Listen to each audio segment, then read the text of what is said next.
Hello students, welcome back to the new lecture of physics.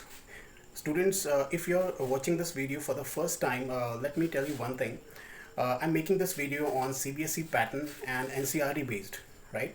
So if you're preparing through NCERT book, then this video is relevant for you. Alright, and apart from that, please, I do request here, watch the video completely and note down the points what I'm narrating verbally. Alright, so go through the video. Here's the video. Welcome back students. Today we will discuss domestic electric circuit and we will see how the connection at the domestic place like our home be made. Is it made in series or in parallel? That's we are gonna see today. Okay, so just have a look here. I have just made two circuits here.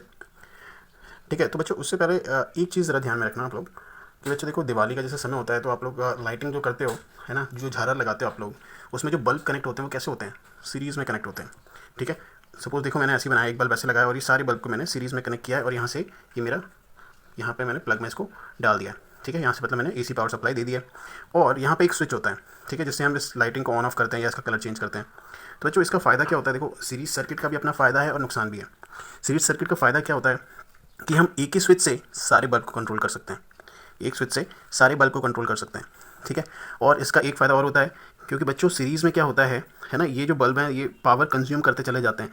ठीक है, तो इसमें जो current है वो धीरे धीरे actually क्या होता है, करंट तो खैर सेम रहता है लेकिन जो इलेक्ट्रिक शॉक है वो हमको ज़्यादा लगने के चांसेस नहीं रहते हैं सीरीज़, क्योंकि ये पावर ज़्यादा डिसिपेट करते हैं सीरीज़ में. ठीक है, बिकॉज सीरीज़ में क्या है कि सबका करंट सेम होता है. ठीक है, तो ये बात आपको मालूम है, तो हम ये कह सकते हैं जो सीरीज सर्किट होता है वो लेस डेंजरस होता है. ठीक है, वहीं अगर मैं बात करूं इसकी, एक पैरेलल सर्किट बनाया मैंने, यहाँ पे एक बल्ब कनेक्ट किया, यहाँ पे किया, यहाँ पे किया, यहाँ पे किया और पैरेलल में यहाँ पे एक एसी वोल्टेज दे दिया. लेकिन मुझे यहाँ पे क्या, मैंने हर एक बल्ब के लिए, लेकिन इसका पैरेलल सर्किट का फ़ायदा क्या है कि मैं इंडिविजुअली एक एक बल्ब को कंट्रोल कर सकता हूँ. अब देखो बच्चों, ये हमारी रिक्वायरमेंट पे है, जैसे हम लाइटिंग करते हैं या झालर लगाते हैं दिवाली में, उसमें बहुत सारे बल्ब होते हैं, तो इंडिविजुअली बल्ब को कंट्रोल करना is not feasible and not good. तो इसलिए हम एक बल्ब एक स्विच लगाते हैं, तो विच इज़ गुड. तो सीरीज़ कॉम्बिनेशन, सीरीज़ कनेक्शन वहाँ पे अच्छा है, बट पैरेलल कॉम्बिनेशन वहाँ पे इज़ नॉट फिजिबल, मतलब सही नहीं है, क्योंकि हम एक एक बल्ब को कंट्रोल करने नहीं बैठेंगे. ठीक है, बिकॉज बहुत सारे बल्ब होते हैं उसमें. ठीक है, लेकिन अगर हम अपने डोमेस्टिक वायरिंग की बात करें, जो घर के अंदर जो वायरिंग होती है उसकी बात करें, तो सपोज़ बल्ब की जगह अगर मैं एक एक अप्लायंसेस समझ लूँ, सपोज़ बल्ब है, फ़ैन है, टीवी है, फ्रिज है, रेफ्रिजरेटर है, बहुत सारी चीज़ें हैं और मैं सीरीज़ में कनेक्ट किया है, तो मैं एक स्विच अगर ऑफ़ किया तो सारे ऑफ हो जाएंगे. और इसका एक नुकसान और है कि अगर एक बल्ब भी या एक भी अप्लायंस फ्यूज़ हुआ तो ये पूरी सर्किटरी या पूरी वायरिंग फेल हो जाएगी, बिकॉज सर्किट वहाँ से ब्रेक हो जाएगा और करंट कभी जाएगा ही नहीं. तो अगर एक ऑफ हो गया तो सारे ऑफ हो जाएंगे, बिकॉज सर्किट ब्रेक हो गया, करंट जा ही नहीं रहा है, फ्लो ही नहीं हो रहा है. तो उस केस में हमें क्या चाहिए कि अगर सपोज़ फ़ैन है, बल्ब है इंडिविजुअली, तो उस केस में parallel connection is more feasible और मोर सक्सेसफुल मॉडल. क्योंकि हम हर एक के लिए एक तो इंडिविजुअल स्विच कनेक्ट कर सकते हैं. सपोज़ मुझे भाई सर्दी लग रही है लेकिन दूसरे रूम में किसी को गर्मी लग रही है, तो मैंने यहाँ तो फ़ैन ऑफ कर दिया लेकिन दूसरे का फ़ैन चलता रहेगा, है ना. तो एक चीज़ और कि सबके अक्रॉस जो वोल्टेज है दैट इज़ सिमिलर. ठीक है, बिकॉज पैरेलल में वोल्टेज क्या होता है, वोल्टेज पैरेलल में होता है कांस्टेंट, मतलब सेम रहता है. तो जितनी स्पीड से ये फ़ैन चलेगा उतनी स्पीड से ये फ़ैन भी चलेगा, तो फ़ैन की स्पीड में कोई कमी नहीं आएगी. लेकिन सपोज़ अगर मैं मान लूँ यहाँ पे अगर सपोज़ मेरा पहला डिवाइस ज़्यादा पावर कंज्यूम कर रहा है तो बहुत कम पावर यहाँ पे जाएगी, तो ये स्लो हो जाएगा, और ये ज़्यादा कंज्यूम कर लेगा तो ये और स्लो हो जाएगा, और धीरे वाला तो बहुत ही धीरे चलेगा.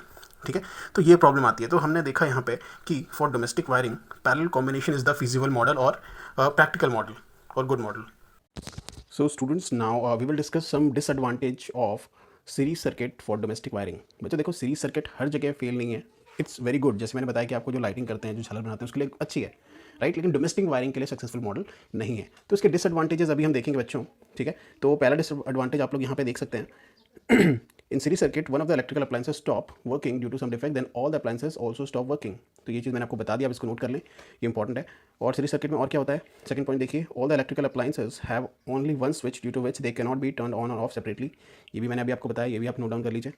ठीक है, in series circuit appliances do not get same voltage as that of power supply line. तो बच्चों मैंने यही चीज़ अभी थोड़ी देर पहले डिस्कस करी थी कि सीरीज़ में क्या होता है कि पहला अप्लायंस ज़्यादा पावर कंज्यूम कर रहा है तो आगे वाले अप्लायंसेस में कम पावर जाएगी, और पावर एक्चुअली वोल्टेज पे डिपेंड करता है.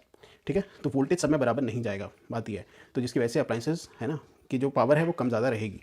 ठीक है, फोर्थ पॉइंट देखिए, in series circuit overall resistance of the circuit increases too much due to which current in the power supply is लो.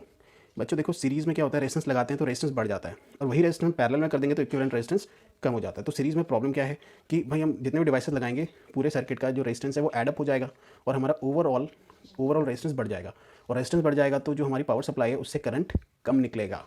हमें पता है ना, V/I = आर। ठीक है, ठीक है, तो आई होप ये समझ में आ गया होगा। अब हम एडवांटेजेस देखते हैं, advantages of the parallel circuit in domestic wiring.